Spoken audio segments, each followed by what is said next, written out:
Glory to God the Father and Son Yeshua Messiah. Luke chapter 2. Birth of Christ. Around this time, Emperor Augustus issued an order for a census to be taken throughout the empire. This registration, the first of its kind, took place when Quirinius was governing in Syria. Everyone went to be registered, each to his own town.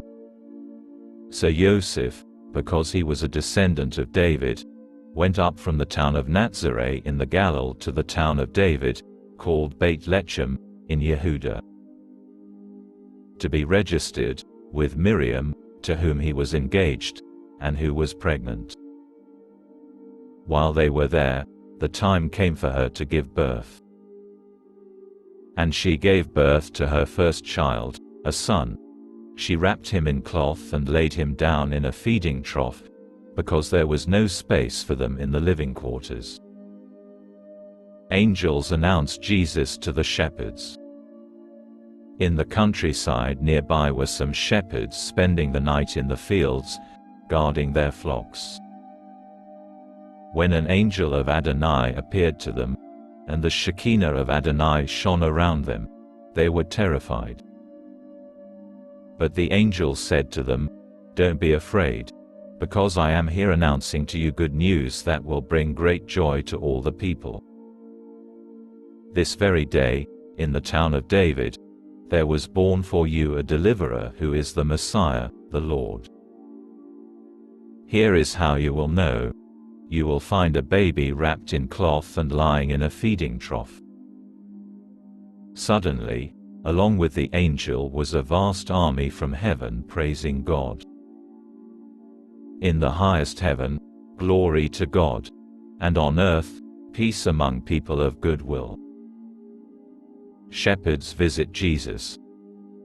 No sooner had the angels left them and gone back into heaven than the shepherds said to one another, "Let's go over to Bethlehem and see this thing that has happened, that Adonai has told us about." Hurrying off, they came and found Miriam and Joseph, and the baby lying in the feeding trough. Upon seeing this, they made known what they had been told about this child. And all who heard were amazed by what the shepherds said to them. Miriam treasured all these things and kept mulling them over in her heart. Meanwhile, the shepherds returned, glorifying and praising God for everything they had heard and seen. It had been just as they had been told. Christ is circumcised. On the 8th day, when it was time for his Brit Milah, he was given the name Yeshua, which is what the angel had called him before his conception. When the time came for their purification according to the Torah of Moshe, they took him up to Jerusalem to present him to Adonai. As it is written in the Torah of Adonai, every firstborn male is to be consecrated to Adonai. 1. And also to offer a sacrifice of a pair of doves or 2 young pigeons. 2. As required by the Torah of Adonai. Prophecy of Simeon. There was in Jerusalem a man named Shimon. This man was a tzaddik, he was devout, he waited eagerly for God to comfort Israel, and the Ruach HaKodesh was upon him. It had been revealed to him by the Ruach HaKodesh that he would not die before he had seen the Messiah of Adonai. Prompted by the Spirit, he went into the temple courts.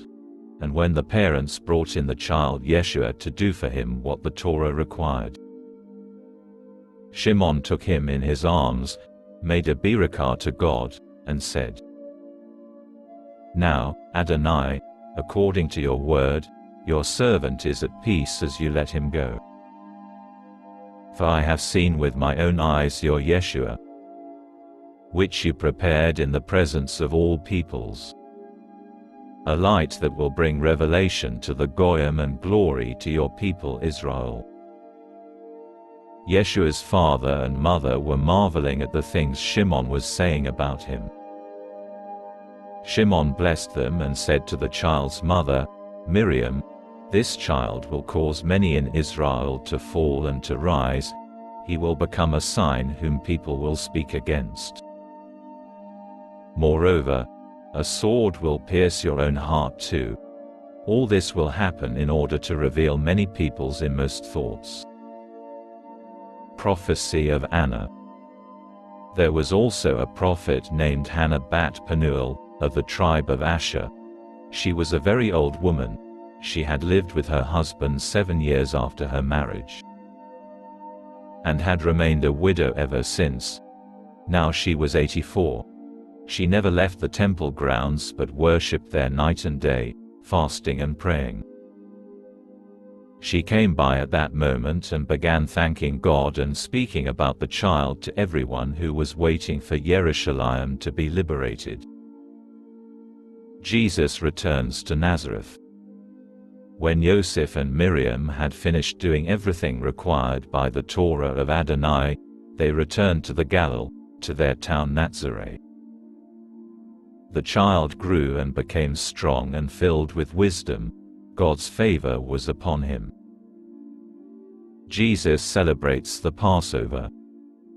Every year Yeshua's parents went to Jerusalem for the festival of Pesach. When he was 12 years old, they went up for the festival, as custom required. But after the festival was over, when his parents returned, Yeshua remained in Jerusalem. They didn't realize this. Supposing that he was somewhere in the caravan, they spent a whole day on the road before they began searching for him among their relatives and friends.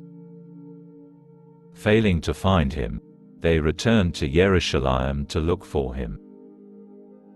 On the third day they found him. He was sitting in the temple court among the rabbis, not only listening to them but questioning what they said. And everyone who heard him was astonished at his insight and his responses. When his parents saw him, they were shocked. And his mother said to him, "Son, why have you done this to us? Your father and I have been terribly worried looking for you." He said to them, "Why did you have to look for me? Didn't you know that I had to be concerning myself with my father's affairs?" But they didn't understand what he meant. Jesus increases in wisdom and stature. So he went with them to Nazareth and was obedient to them. But his mother stored up all these things in her heart. And Yeshua grew both in wisdom and in stature, gaining favor both with other people and with God.